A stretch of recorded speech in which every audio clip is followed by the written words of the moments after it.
Hello and welcome to The Confident Commit, the podcast for anyone who wants to join the conversation on how to deliver software faster and better. If you're looking to build a trusted ship, tune in, let's confidently commit. Today you're listening to episode 9 of season 2. I'm your host, Rob Zuber, CTO of CircleCI, industry leader for all things CI and CD. Today, I'm joined by Tramale Turner, CTO at TaxBit. Tramale, thanks so much for joining me. I'm excited to have you. Thanks for having me. I'm excited to be here. Yeah, so tiny backstory, just because I love backstories. Like, I saw you speak at a Sapphire Ventures Engineering Summit. I forget what the name of the thing was, but it was Sapphire Ventures. Thank you, Sapphire. It was an excellent summit. I loved what you were talking about, which was, staying technically relevant as an engineering leader. Sort of came away from that thinking, this is someone who thinks really deeply about technology leadership, engineering leadership, probably has some thoughts on the stuff we're talking about, which is learning, growing, learning from failure, dealing with failure. So I'm excited to have you and hear your thoughts on that. And in just the preamble, I'm already convinced that I'm going to hear exciting, new and interesting perspectives on all of it. Not to overbuild, but I'm super confident that you're going to deliver. So cool. I mean, knowing a little bit about you at this point, I think that, one of the things that really stood out is a background that's quite varied, everything from Volkswagen to Nintendo to Stripe, now TaxBit, like that's a broad range of different industries, different kind of perspectives. I'm assuming, although I might be wrong, that's what I want to know, kind of different operating models in terms of how people deal with growth and learning and technology. So I guess, first of all, I'd love to get like a little bit of your thoughts and perspective on just the role of failure in learning, and then specifically how you saw that, kind of how you've seen that over your career in these different industries. Is it industry specific? Is it just organization specific? Like, where have you seen people do this really well? Yeah, I think it's an interesting question to reflect on. And if I could just like to start with a story of how Absolutely. I sort of view failure and how I learn from failure. And I do think it's important to be very deliberate and authentic about the word choice and the word that we're using. A lot of folks get scared when they hear the word failure because they think it's going to lead to something detrimental. I failed at this thing, and so I'm going to get reprimanded. I failed at this thing, and so the thing that I was trying to do is going to be a poor reflection upon me, and so on and so forth. But my story is actually relevant to the shirt you're wearing. So the folks who are listening to us don't know that we were having a short conversation right before we started recording about the shirt you're wearing. And I can actually read the shirt because I am fluent in Japanese, but I haven't always been fluent in Japanese. When I lived in Japan and was learning the language, I failed a lot. And learning a language as an adult is really interesting because I think a lot of things stick with you, but those failures, they sort of just stay resident. You remember them and they remain a part of you and sort of your essence whenever you think about that language forever, in perpetuity. And so I remember being in Hokkaido once, and I was in Japan at a time where it was still, and is still pretty much a largely cash-based society. And I would always have cash around. And so if you have a 1,000 yen note, you would call that a satsu. And so I would have sennen satsu. And whenever I was thinking about money and I was thinking about units of money, I would think satsu, because that's what you call it. And I got off the train and I was meeting a business partner that I was having lunch with. And I had a 500 yen coin back when they had 500 yen coins before people were counterfeiting them. And I said something to the effect of, I just got off the train and I got this 500 yen satsu. And the person looked at me with the most piercing stare. And he said, that's Dhamma, not satsu, Dhamma. When you're talking about coins, the unit is Dhamma. Mm-hmm. And I remember what he was wearing. I remember where we were standing. I remember everything about that moment.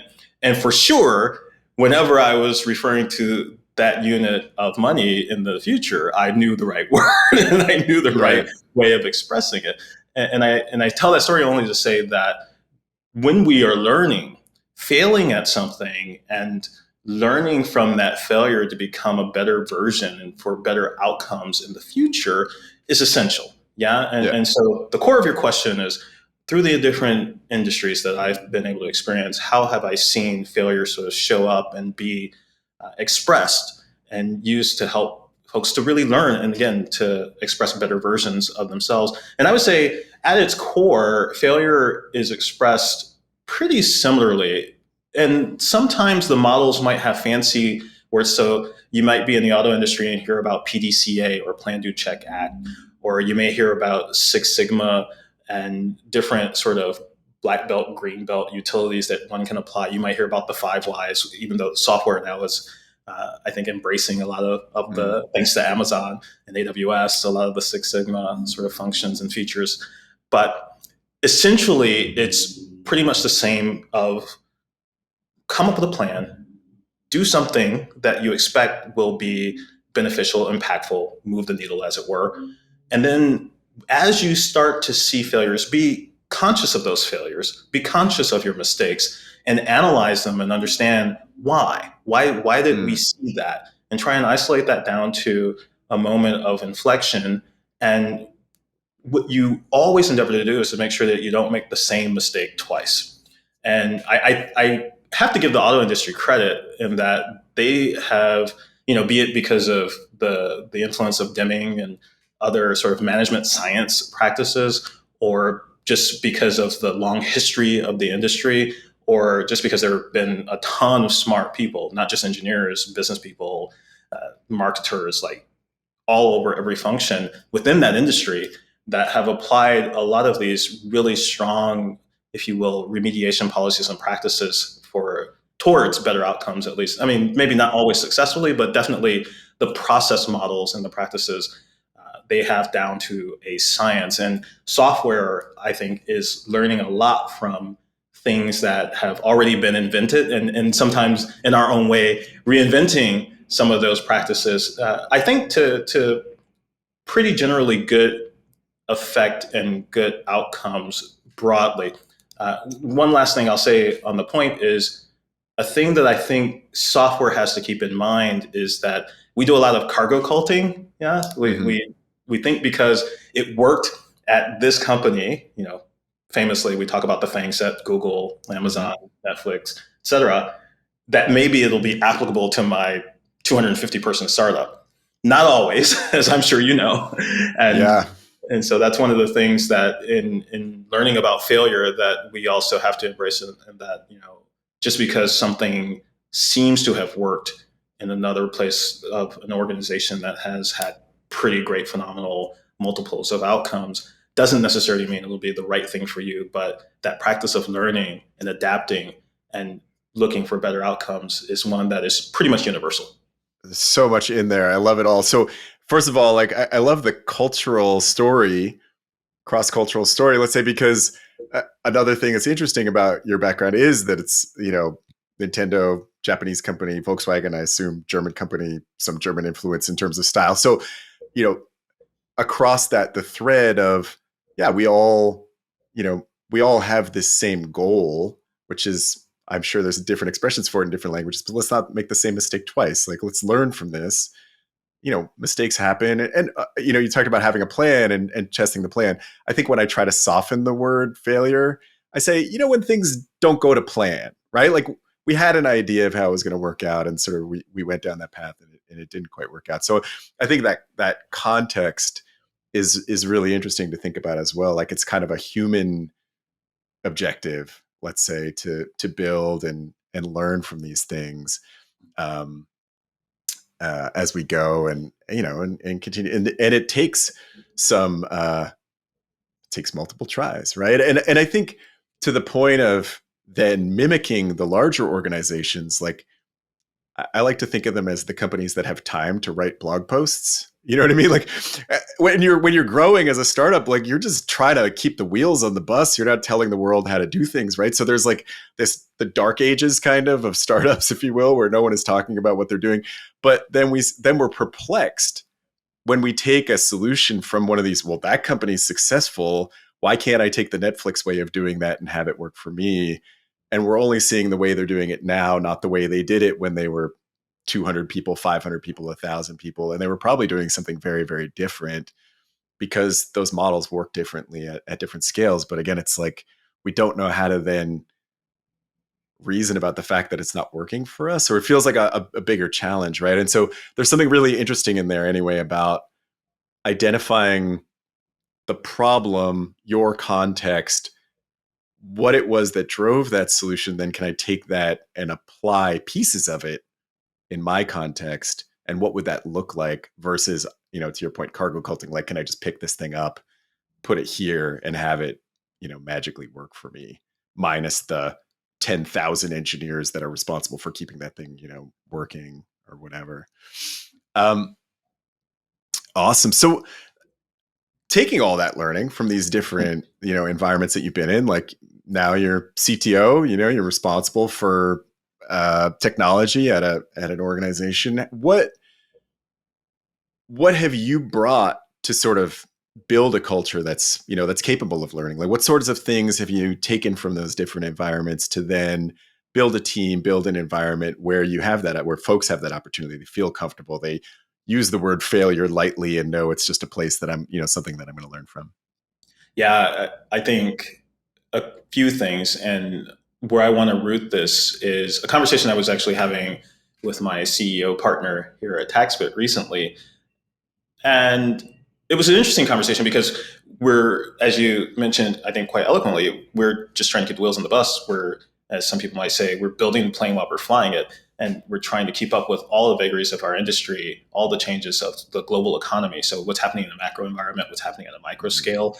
A lot of the companies within our industry are either freezing hiring or doing RIFs, reductions in force. We're continuing to grow and we're continuing to invest, and we've been quite successful. But we still have a lot of maturity yet still to inculcate within the organization. And so the conversation we were having was about how do we embrace the notion of failure and have people feel comfortable in conversations. We're either having a discussion about incidents or having a conversation about an RCA that we might publish because of some issue that occurred, or if there was some failure in delivery because an OKR might not have met. Here I am talking about cargo culting, but yes, we indeed do use OKRs at TaxBit. But the conversation we had was about how to show up as leaders in conversations. And the advice I was giving to this very astute, very intrepid, and extremely talented person was, when we show up in meetings, it's somewhat intimidating for the people with us in those meetings to hear us make statements. It's a lot more embracive, inclusive, enabling, and amplifying for them for us to ask good questions. And they don't even have to be good questions, but to be more of a person who's, being vulnerable and looking to learn and showing that, indeed, I don't know everything. I know a lot, but I don't know everything. And so ask a question that is pertinent and helps get to the point. And again, I'll go back to the Deming-esque, black belt culture and say that I love things like 5 whys. I don't always like how people apply the system, but the notion of asking a question and then asking another question and then asking another question to try and get to the root of what's actually happening and what actually caused a thing that may have failed, quote unquote, or just to sort of try to embrace a spirit of continuous learning and development, which I know is something core to what you proffer, is something that I see as truly empowering within an environment. And so that's the first thing. The next thing I would say is, to just be open-minded about what is happening within an environment. When we talk about distributed systems, we talk about the many vagaries of distributed systems. And one of the things that I mentioned, and I don't think I did it in the talk that we were at, but in the talk prior to that, I talked about the reliability of the network and that the network is unreliable. And so we know that is an axiom of distributed systems. And as Werner Vogels at AWS says, things are failing all the time. right? Systems are at a certain scale, they're always going to be failing. And so the practice is to build resiliency around those systems. Redundancy, retries, there are different techniques in order to make sure that we're delivering an effective service, an available service, a highly reliable and durable service. And I think the same thing for people. We have to build some level of reliability within our organizational architectures, within our organizational infrastructures, so that we can keep a consistent rhythm of the business. And I like that notion because it speaks to my engineer heart, but it also speaks to what I embrace more forward these days, and that's being a people forward technology leader. And that I truly believe the heart of a lot of problems, and quite frankly, the root of a lot of failures, is asymmetry of information and a failure for people to communicate effectively. And being, again, a person that, or an organization that can embrace asking good questions and can embrace just having that culture of continuous learning and being vulnerable and being sort of quite forward about the things that you don't know so that you can learn. And going back to the first part of our conversation, continuously introspecting so that you can become a better version of yourself, I think are all really essential practices, regardless of the size of your organization. Yeah. Yeah, that makes a ton of sense. I mean, I think that the whole element of building that in your culture, like absolutely the question oriented view as a leader. I'm like, I'm processing a whole bunch of self-reflection as you're talking about that. You can probably see it on my face, right? Like, oh, did I show up right in this situation or whatever? But it is really important. I think the point is super valid about making statements versus asking questions. It's like the reality.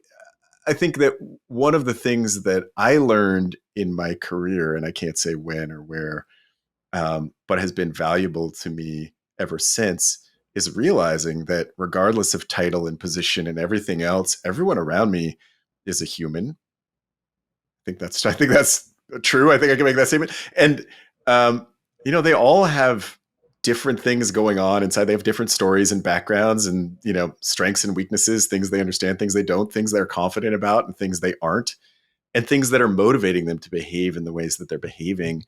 And sort of losing that starstruckness, I think I want to say, and just being like, oh, okay, everyone around me is human and we all have these different motivations. And I'm just trying to understand the stakeholders, the people around me, whatever, and help show up and give them the information that's useful to them or work together, collaborate, like change my whole sort of way of thinking and dynamic about work. And so now as a leader, I guess the role becomes helping others see that. Like it is intimidating, right? It is intimidating for someone to be 3 levels above you and show up in a meeting and start just saying things as if they're factual. You're like, oh, why didn't I know that? And it turns out they don't know that either. This is the way they say it. Or it's like, or, I think the mistake certainly that I would say I've made in that same scenario is sort of stating something as, to me, this feels like a hypothesis. Like, what if I just throw that out there? It's like a throwaway comment and having others internalize that again as fact, right? So exploring that whole thing is really interesting. I really appreciate that. So, speaking of this conference where we met, you were talking about, maintaining technical relevance, right? So you're talking about now being people first leader, like a technical leader, but approaching the problem from the people side, communication, all of it. Like that's the thing that is probably the biggest stretch for all of us who have come from engineering and moved into leadership, to the point where maybe we scramble so much to try to figure all that out that we lose connection with the technical side, which feels right, I guess, under some circumstances. But do you think that, and I'm actually not sure what motivated you to talk about it, so I'm interested to hear that too, but does building some technical relevance, maintaining technical understanding of what people are going through in your organization, like, does that help you better understand kind of their problems, the things that you can help with, I guess, build empathy with that part of the organization? Like, do you see sort of value in that connection, or is it more motivated by, I'm an engineer at heart and I want to be able to tinker every once in a while just because it keeps me fulfilled? So I love what you said and sort of the way that you framed the question, because I do think it's important to understand sort of how that conversation at least sparked an interest, or what I centered on that motivated me to bring that forward as a topic. And I consider myself first and foremost an extrovert. Like I have no problem walking into a room and talking to people and meeting people. And my partner likes to tease me a lot because, she will say, you don't always have to try and be the life of the party and please everybody. It's okay to be just quiet and sit in the corner. And I'm like, no, I like people. I like meeting folks, and I like having these conversations. But I talked about extroversion in a separate conference, and one of the things that I said was, I think extroversion is something of a leaky abstraction. I think that the truth is that we're all different, varying degrees of an introvert, and extroverts are just really good at suppressing their introversion. And that the truth of the fact is that we are all super self-conscious and highly anxious, and that's just the human condition. Mm-hmm. And we come up with all of these coping mechanisms, of which extroversion is probably one. And the fact is, I'm in a technical field surrounded by extremely talented, extremely smart people who surprise and impress and delight me every single day. And yes, I show up at those conferences. I meet people like yourself, and I go, man, have I done everything in my career that I should have done? Have I expressed myself appropriately? Am I, for me at this point, it's not necessarily imposter syndrome or any sort of unconscious bias that I'm expressing, but it is a constant, level of introspection and reflection, just to make sure that I'm keeping pace in order to maintain, to your point, that credibility that we do have to express as senior leaders within our organizations. And so for me, I find comfort in the fact that I know that I have ways of giving myself a level of comfort and confidence in what I am carrying forward to keep myself at level for the level of technical expertise and the technical relevance that makes sense for my context. And as I mentioned in the conference, one of the things that I love to do is just I read incessantly. I wake up and I'm reading TechCrunch just to see what's happening in the industry, or I'm reading GeekWire for those folks who might be in the Seattle area. And I'm looking at, these are the companies that are getting funded. What are they doing? What sort of core tech are they investing in? Why is that interesting? And I'll go read white papers. I have my private GitHub repo. I'll do like little toy development things, but I find both joy in that and also a way to maintain my relevance, and it gives me an opportunity when I'm asking those questions authentically, when I'm curious to know about something, to say that, well, that sounds, engineering, as many of us will often say, is really just effective pattern matching. Mm-hmm. And I'll say, yeah, that sounds like this. Oh, we're talking about event streaming. Well, I just read this really interesting paper about head of line blocking and Kafka, and how are we thinking about those type of issues as we reach scale? And I think engineers who are, really good in their practice, they'll know if you're being authentic. Right? They'll either go, that has absolutely nothing to do with anything we're talking about. Why did you even bring that up? Or they'll go, yeah, that's a really good question. Let's talk about that. Mm-hmm. And, I think just being, again, vulnerable and willing to, maybe even look a little silly sometimes because the question you ask has literally no relevance about the problem at hand, is something of a superpower, because it is an uncomfortable place to put yourself in. But if you can find comfort in that discomfort, and again, be like wholly embracing of just really being eager to learn and vibe off of, and I know that you've experienced this. I know that any technical leader who has been doing it for any amount of time has experienced this. When you get into that sort of rhythm with someone and you're going back and forth with like really interesting questions and responses, and they spark new questions and new discovery, that's a really special moment. And that's what I seek to give myself comfort if I have questions about whether or not I'm keeping pace. Yeah, that makes a ton of sense. And yes, I love that feeling. It's like flow, but in a conversational dynamic about a topic versus like, exactly. My editor just sort of cranking something out. It feels like you're really making progress because you're sharing that space and like solving something together. I think it's one of the best models of collaboration. And I don't mean because of the tools or whatever else, but that feeling like between us, it could be two people, could be many people, but between us, we're coming up with something that's better than any one of us could have done alone, and having the like relevant current context to have that conversation. Like it can't be about my punch cards. It's going to be about something that makes sense in the current environment, and giving you the tools to even ask the, you keep ranking your questions in terms of their quality, but to ask good questions and really drive towards something better. Cool.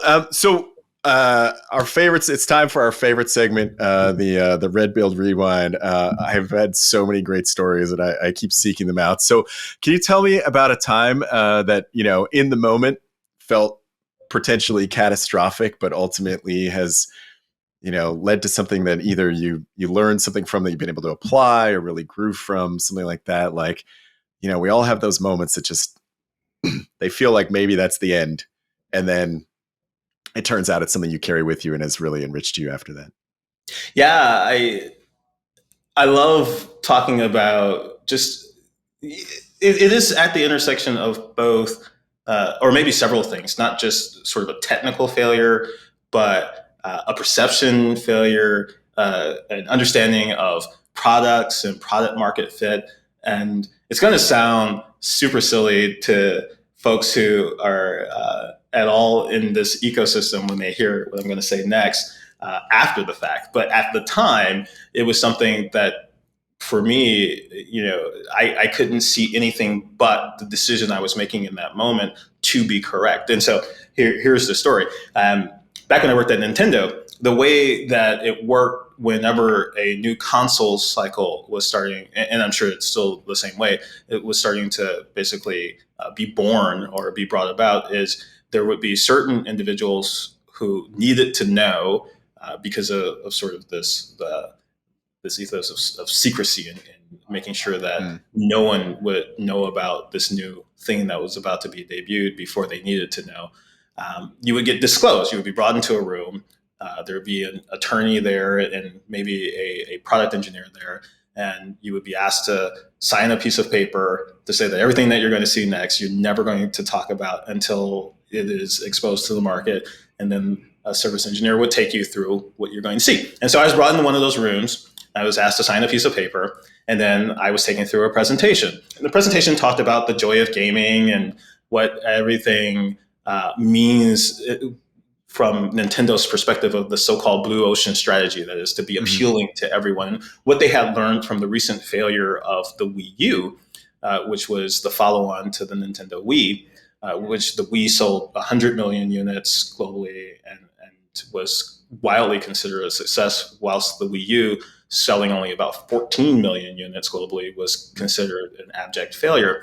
And at the end of this presentation, I was something that was to be eventually called the Nintendo Switch.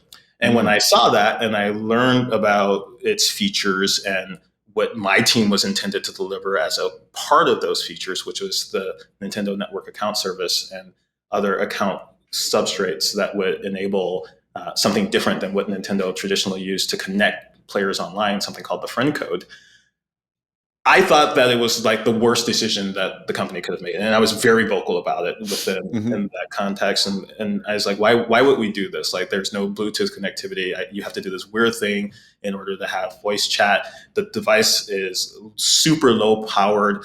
It should have a 128-bit vectorizer. It does not. And so it can't run certain engines like Frostbite, which means we couldn't do like current gen, which were, were going to be current gen games and so on and so forth. So super underpowered, not really for me, like hitting what the market was asking for. And the market was asking for power. And so I was just like, this thing, I don't know why I would invest my team's time in supporting this thing. I don't know why. And I was really negative, quite frankly, about what the Switch was and what its prospects were, which sounds, again, really silly in retrospect, because as we all know, this was one of Nintendo's most famously well-selling consoles. Maybe will even eventually eclipse the numbers of the Wii. But it was a great learning, right? Because a couple of learnings I took from that. One, you don't know how customers are going to, especially the retail market. You have no idea how they're going to respond to something.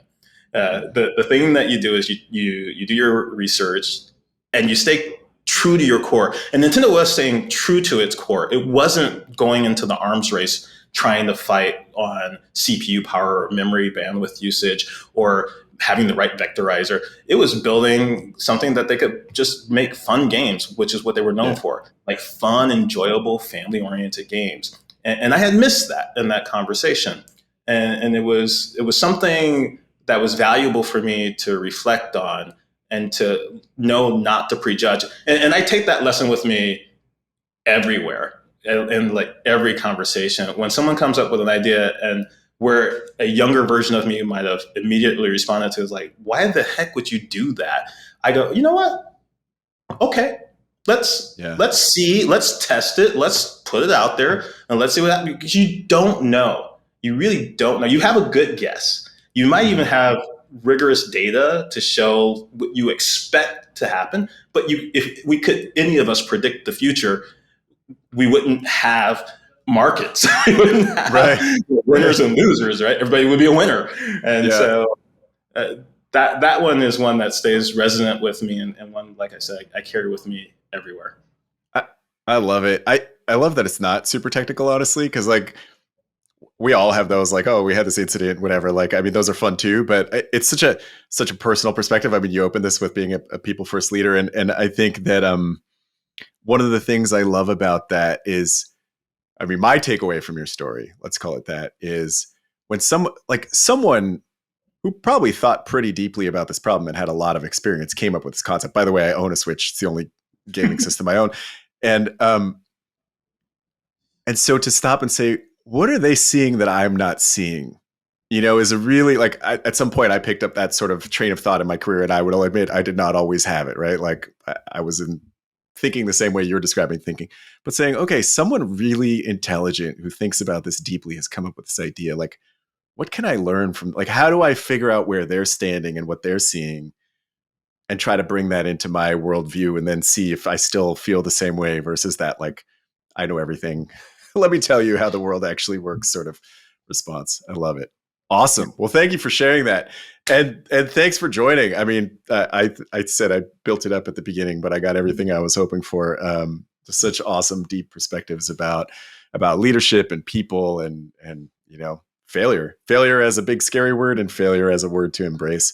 So and thanks to everyone else for tuning in today. If you enjoyed the podcast, you want to hear us talk to someone or talk about something in particular, find us on Twitter, CircleCI. And Tramale, thanks again for joining. This is awesome. Thanks for having me. I enjoyed it.